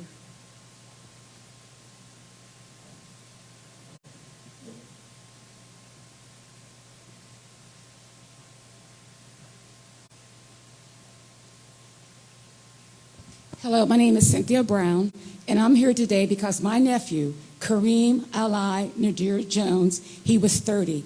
In 2017, he was Columbus' first body cam case. Body cameras do not work because I'll tell you this. My nephew went outside around 4 in the afternoon. He was confronted by 2 Columbus police officers. They thought Kareem was acting erotic, or they didn't like his tone. To make a long story short, Kareem turned to walk away because he feared for his life. So they shot Kareem twice in his back. When he hit the ground, they shot him in his face and his neck. At that time, he posed no threat, but because they said they feared for their lives, they were given qualified immunity. So I'm here to say body cameras don't work. I have met with then Representative Eric Crawley in 2020 because she introduced legislation that the impacted families asked her to introduce after George Floyd's death. And I'm going to say this. We have met with Republican leadership in the House and the Senate. In 2020, you had 2 law enforcement officers, former. You had Phil Plummer, Cindy Abrams. Their legislation had teeth in that bill that would have held officers accountable when they take the lives of unarmed men, women, and children in the state of Ohio. So with that being said, I can only say that I personally and my family can speak, body cameras don't work. Because what they did that day to my nephew, they covered up the camera not once, not twice, not 3, but 5 times to conceal a crime they were committing. As a matter of fact, they turned down the volume for the first 60 seconds, so you could not hear the interaction with them and Kareem. So I'm just here stating my own personal opinion, dealing with what my family's going through, and we strongly feel that they just don't work.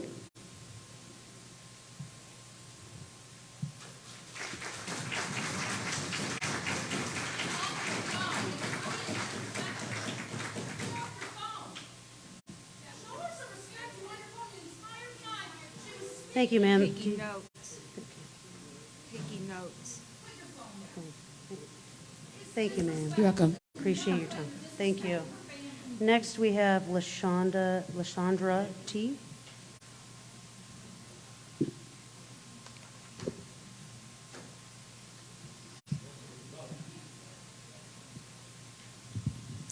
Hello, everyone. My name is LaShondra Tinsley. I am a write-in United States Senate candidate.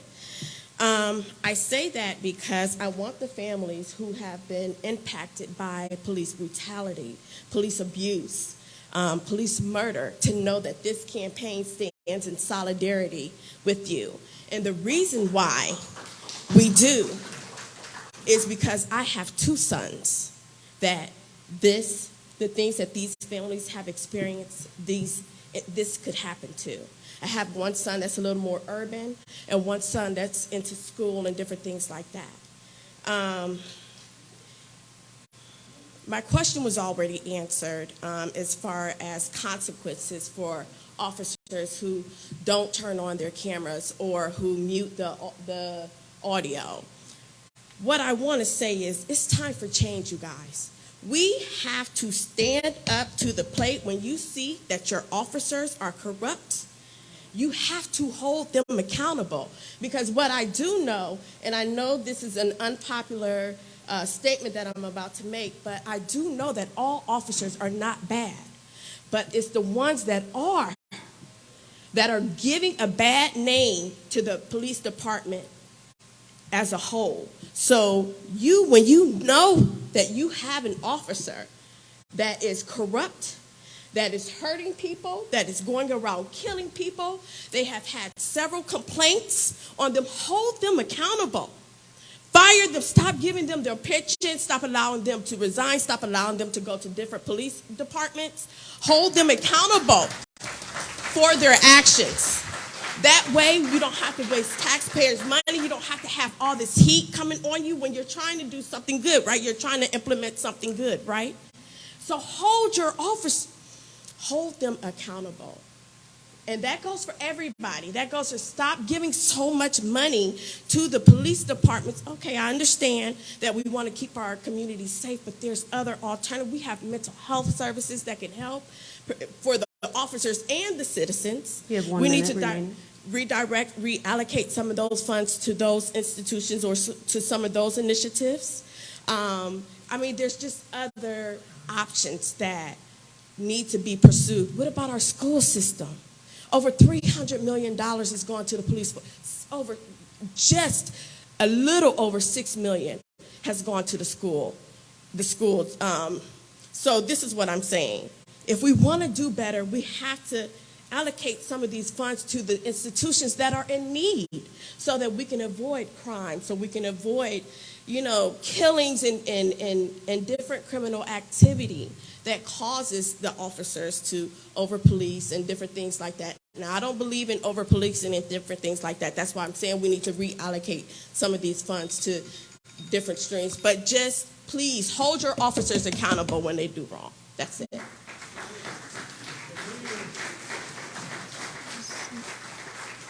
So I think when you were talking about budget and how much was going to the schools, you were talking about the city of Columbus and so the Board of Commissioners. So we're at the county, and we have invested significantly into mental health, which was mentioned earlier, significantly in all programming. That is our ARPA dollars. A large portion of it continues to go to the community. So I want just to be clear for those who are. I don't want them to want folks to get us confused with the city of Columbus and how much money is going to the schools. We're separate. We invest in social service programs. So I just want to make that clarification. We do invest significantly, absolutely, and we are always just like we had. No, yeah.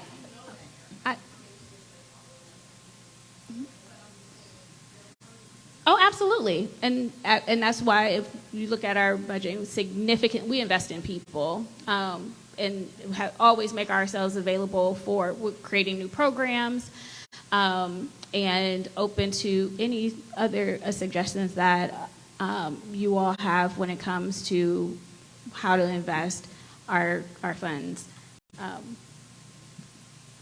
You can go to the next one.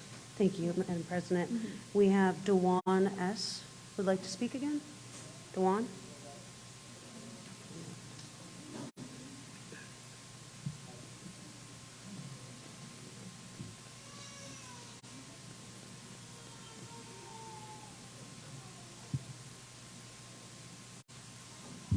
I forgot a few things last time. I got a few personal stories. So on the 6th of January, I was assaulted in front of the State House. So I asked for a public request for the videotape from the Highway Patrol, which is another company right across the street from the State House, the buses and all that. They have 90 days for that, and it was about 5 days before they were not there no more. Never got it. Never seen it. Said it was erased. So just saying, there's people capable and willing to do some flim-flam with these tapes. So we need like somebody to look over them too. I'm an American. I like checks and balances. Another story. So even if Casey Goodson Jr. wasn't murdered by Murder Me, I would have still mourned. My friend, even though he did other types of things, he was just released on bond.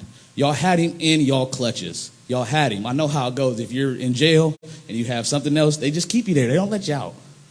So what I'm thinking is that the feds use your department to get a killer to go kill somebody that day. Somebody that day was going to die.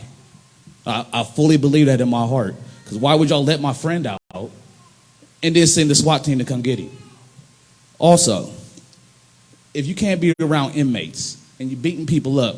So I was locked up in the fabulous workhouse. And I was having a mental break. I'm a vet. I have severe PTSD. I have seizures. Sometimes I flip out. I was having a break. When I came out of my break, the lady sheriff looked at me dead in my face and said, if Jason was here, he would have beat your ass. So fast forward, I'm thinking like, Jason? Is this the same dude that was on restriction from people? The same dude that y'all let out on a marshal? They got extra money for that probably. Is this the same Jason? So I think a policy change could be, I'm not the smartest man in the world, but if you get in trouble in the jail and you can't be around people, you should not be able to do extra duties, special duties, and get extra pay for that. I think that would be cool. You have 1 minute remaining. What was my last thing I was going to say? Got the race. I got that. And people are cops too. Cops are people. There is no thin blue line. There's none of that. When they take their uniform off, they're still people too. So when they mess up, they should get the same treatment as we get. We put a lot of trust and faith in them because we have to. As black people in America, we have to believe in the Constitution. We have to believe in the police force, so we will lose our minds to know there's no help coming. Y'all all in the position to change that. Y'all can change this. I know that you don't have officers. I know you have deputies. I know that you're not the city. You're the county. You run all of this. Y'all all in position to do this. And if y'all really wanted to do it, y'all would do it. Have a great day. Thanks for letting me talk.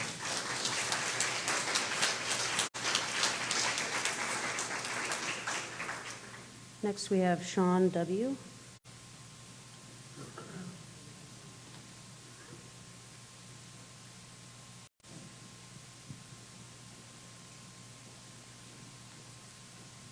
Appreciate you all having me back. Kind of rushed through the first time, but as I sit here, there are some things that I think the public should know as we're having this community conversation. Jason Meade is indicted for murder right now. There's a criminal process. From a civil standpoint, there's a civil lawsuit that the prosecutor's office and the Board of Commissioners have not addressed. They have not answered that lawsuit, and that lawsuit is about the pattern and practice of the culture of Franklin County and the Sheriff's Office that led to Jason Meade murdering Casey Goodson Jr.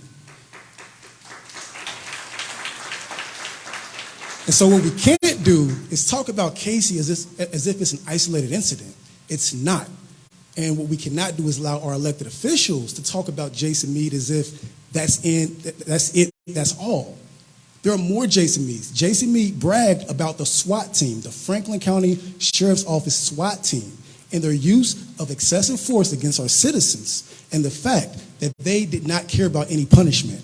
And so since that has happened, since you found out about that, Sheriff Baldwin, what have you done?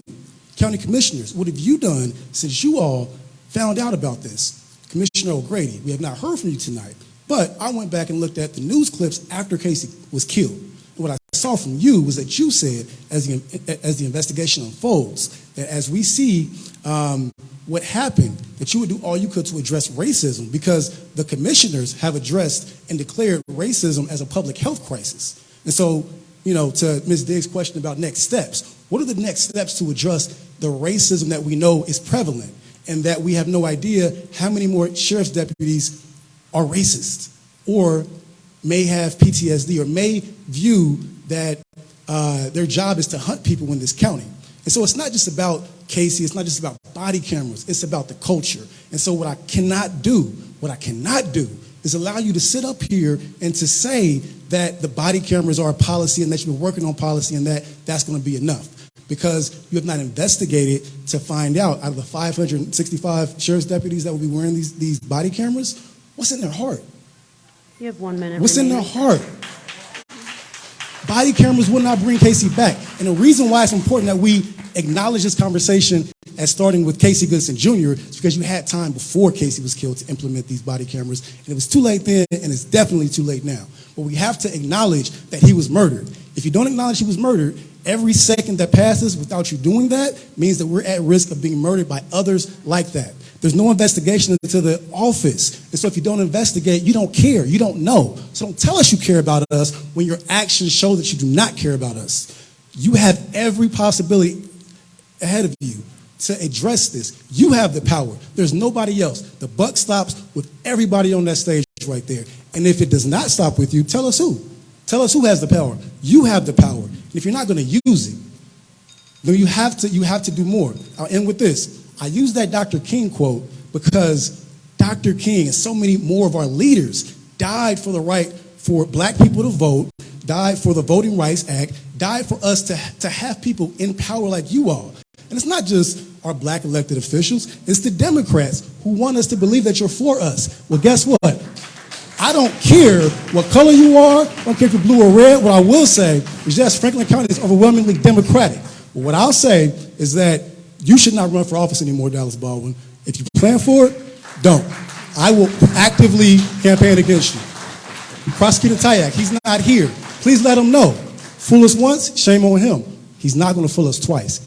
He should not run for re-election, and that is a message for any other elected official that will not stand with the people. If you don't protect the people, then we will get you up out the paint. Thank you.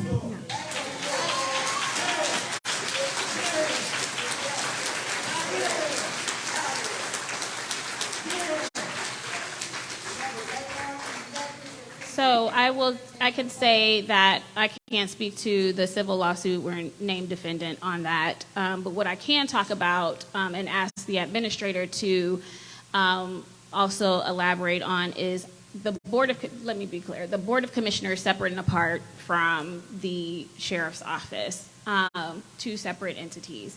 But as far as declaring racism as a public health crisis, and I could just talk about since I've been on the Board of Commissioners, leaving the legislature last July, what we have invested in and gave access to the Sheriff's Office is one, there has been a contract with, I forget the name of the entity, to look at and help the Sheriff's Office in hiring, having a more diverse, oh, go ahead, the Cardinal Group, to, which is a sheriff out of Washington County, Michigan. Black man, to help with hiring diverse, more diverse candidates.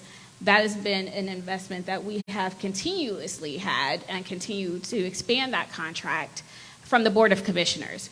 The second thing that I want to talk about is providing and giving access. That I've been in a conversation, a meeting with the sheriff as well as the NAACP president, Nana Watson, and administration in looking at DE&I and working with the sheriff's office, working with the same contractor that we have that's been working with our 14 agencies at the Board of Commissioners. That is, and I know that there's probably, that's just since I've been here at the Board of Commissioners. We continue to invest.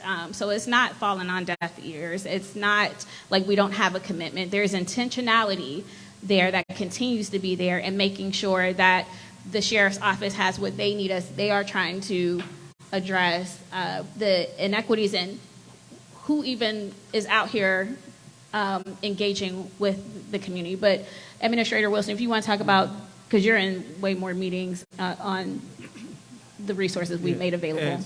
As you all know, Franklin County is almost 25% African American. And with that reality, we know that the individuals that protect and serve, whether inside of the correctional facilities or outside on patrol, there's a desire that they look and like the people they represent. So what President Crowley was referring to, the Board of Commissioners went into agreement with the Cardinal Group, both jointly with the Sheriff's Office out of the Sheriff out of Washington County, Michigan, formed an organization. And we're looking at how to change the whole culture around human resources, how to change how we recruit people to be sheriff deputies. We need to recruit people with a different mindset that want to serve, that do think like social workers in some cases, who do value mental health and are themselves of a sound mind. Additionally, we have supported funding for intense focus groups, just getting started, with Raising the Bar, who we worked with as well for racial equity training. Because you can't work out in the field, you can't work inside of the correctional facilities when you don't have an understanding of the people that you're serving. That's when you get charges of mistreatment inside of the facilities. As well, we are moving towards, and the commissioners have funded training to support the sheriff in moving towards direct supervision, which is a different way of having people under custody. And all of these deputies are going to, just about all of them will go through strategic inmate management before they work in the new facility that's under construction. And that's just a few of the things that we have done collectively to change policy. I know a lot of conversation has been around policy, and it's not about just making a declaration of racism as a public health crisis. You have to back that up with actions, and that's what we've attempted to do. We're not here to talk about workforce development or creating career pathways, but we have been doing that. We have been funding CDL training courses. We have been funding careers in the construction trades. We have been funding careers in technology for underserved communities. We are aware that there are disparities by zip code in this county that we identified several years ago. We began this work back in 2017, 2018, before we saw the civil unrest that was justly exhibited in our communities in response to George Floyd being murdered. But Franklin County, this administration was trying to do work well in advance of activities that have been and wrongs that have been done throughout our community. We can control what we know. We can strive to do better. But can I sit here as a man, as a county administrator, and be held accountable for everything that happens in all 50 states? Please don't place that burden on me. But allow me, in my capacity, in my position, working with the Board of Commissioners, to expend dollars towards programs that give people opportunities and work and hold people accountable when they do wrong and when it's under our control in our jurisdiction. We are not the judiciary. As county administrator, I am reminded on a regular basis of the separation of powers. I'm not over the judiciary branch. The judiciary branch is set up and has its responsibilities for a reason. And but I can control those things that the Board of Commissioners allocate money for through public policy to make changes in Franklin County for the better. Thank you. Thank you. Thank you. Next we have Sam G.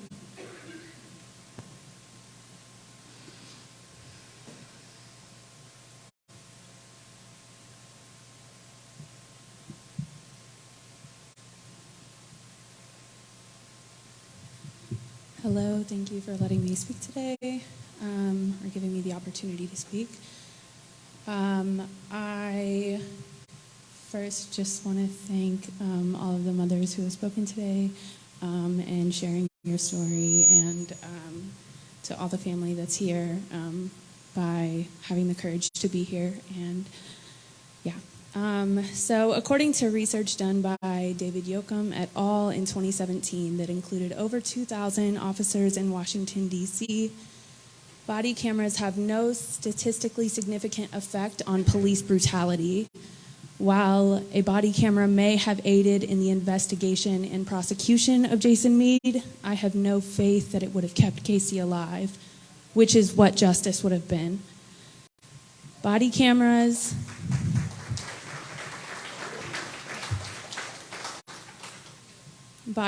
and all, officers feel and are protected and licensed to kill.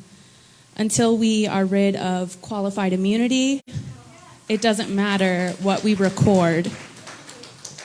We are ruled by police feelings.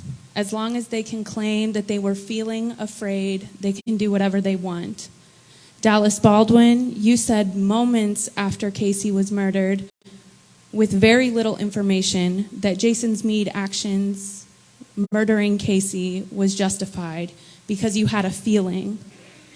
Meanwhile, we call black men's feelings aggressive.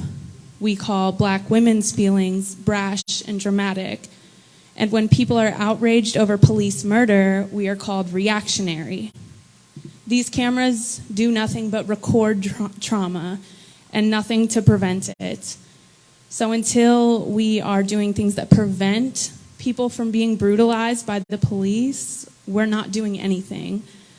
And you have 1 minute remaining. Thank you.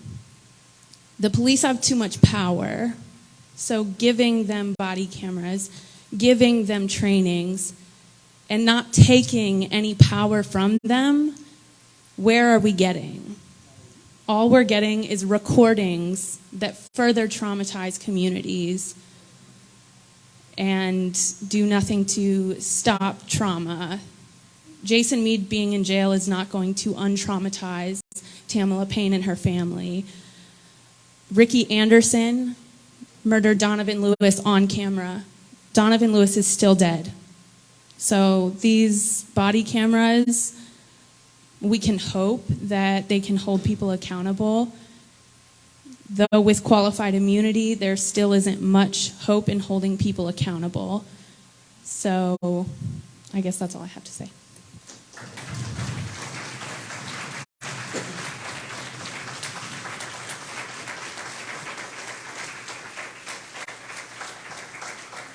Michelle W.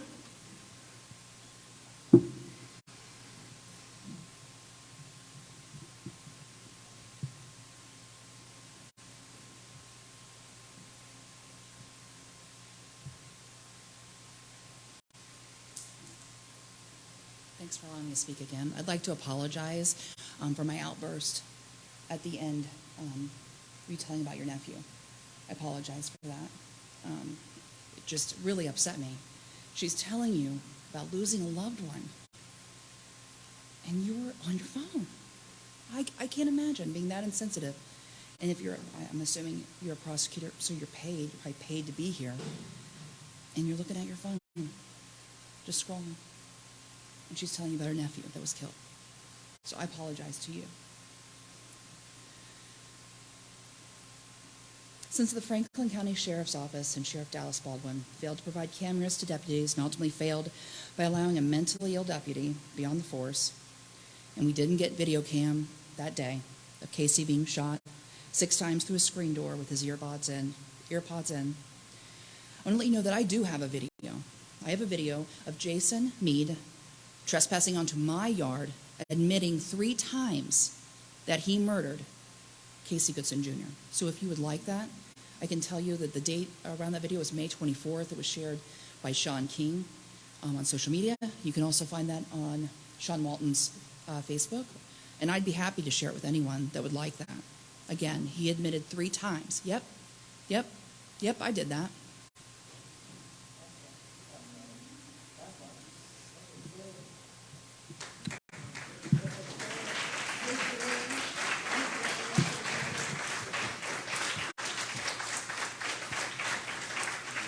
Thank you. And since we do not have any more speaker slips that have been presented, if there are any members of the media that have questions, now would be the time to come forward and ask those questions. Hearing and seeing none, I will turn it over.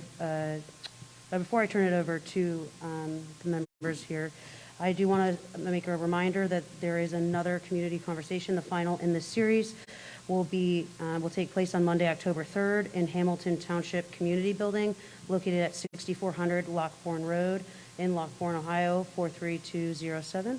And now, Madam President, I'll turn it over to you and your colleagues. Thank you, Madam Clerk. As I started out saying earlier today, this is the second town hall in a series of 3, so we'll have another one next month. But I want to thank everybody who came here today, and I thank Ms. Tamala and her family and all of the speakers. One thing I want everyone to be clear about is that we don't shy away from the Board of Commissioners. I'll speak for the Board of Commissioners. Won't ever shy away from tough conversations and be able to hear from our community and that's why we're having these town halls. All right, we had a few people come to the county and speak with us during the last town hall and after, and then we'll have another one. But as we always make ourselves available to the community, because we are responsible and accountable to you at the end of the day. And so all we are here to do is lift up the voices of the community. So I don't bring my voice to this. I am the people that I advocate for. I say that all the time. So we'll never shy away from hard conversations. And I know that it's always hard for the family. But again, I would just appreciate you all for being here today. Also, just want to say that, as my administrator said, we have had a intentionality around racism and addressing it in every form. We just had a resolution last week on gun violence, and led by Commissioner O'Grady. And we took time to craft that resolution. And I specifically said last week during our general session during that time that law enforcement violence is a public health crisis, is not separate and apart from racism as a public health crisis. And we take this work and the work that we do very seriously, and we fund the initiatives that are important to the community. The things that we fund are the things that the community has said that they wanted to see and that we've worked in partnership with and continue to have conversations around. And so I would invite you all, we have briefings on Thursdays and we have general sessions on Tuesdays, so you know how we are good stewards of taxpayer dollars and that we fund the priorities that matter to this community.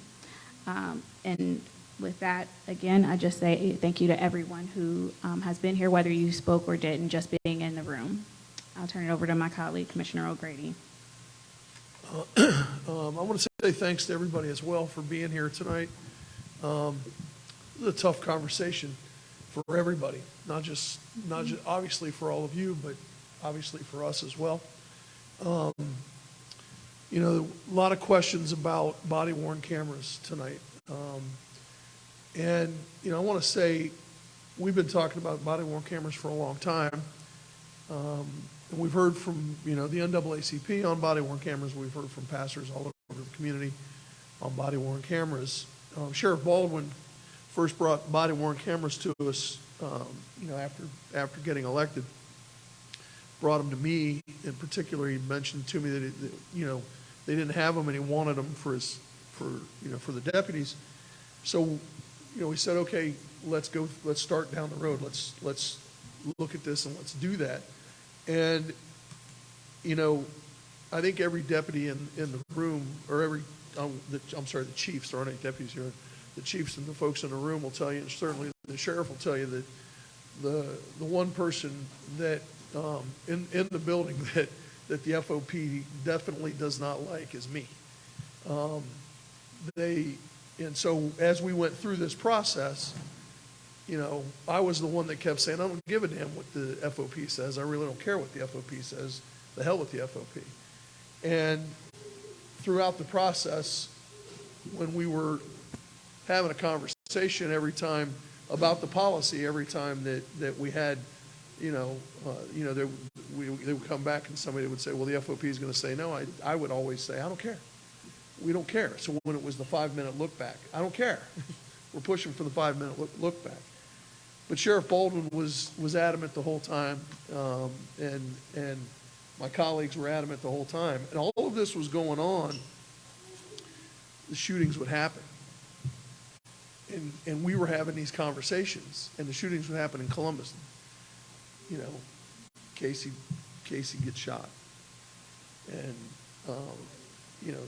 and then they would happen in Columbus, and they would happen nationally. And we were having these conversations while these policies were being crafted. And it mattered because it was, we were having these conversations while this was all going on. And so, whether you think that the body-worn cameras are enough or you don't, I get it. It's just one piece. It's just one piece of the puzzle. But we put aside $2.5 million, and we're going to buy them. We already bought them. We're going to implement them.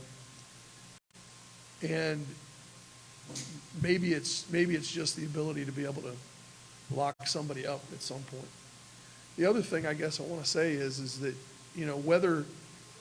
whatever you think of the folks sitting at this table, whether you think we're doing enough or you don't think we're doing enough, don't think for 1 second that everybody sitting up here doesn't want justice. We all want justice.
Are there any further comments from the folks up here? Okay, thank you. So again, just a reminder, our next meeting is going to be on Monday, October 3rd, and with no further business, this meeting is adjourned. Thank you.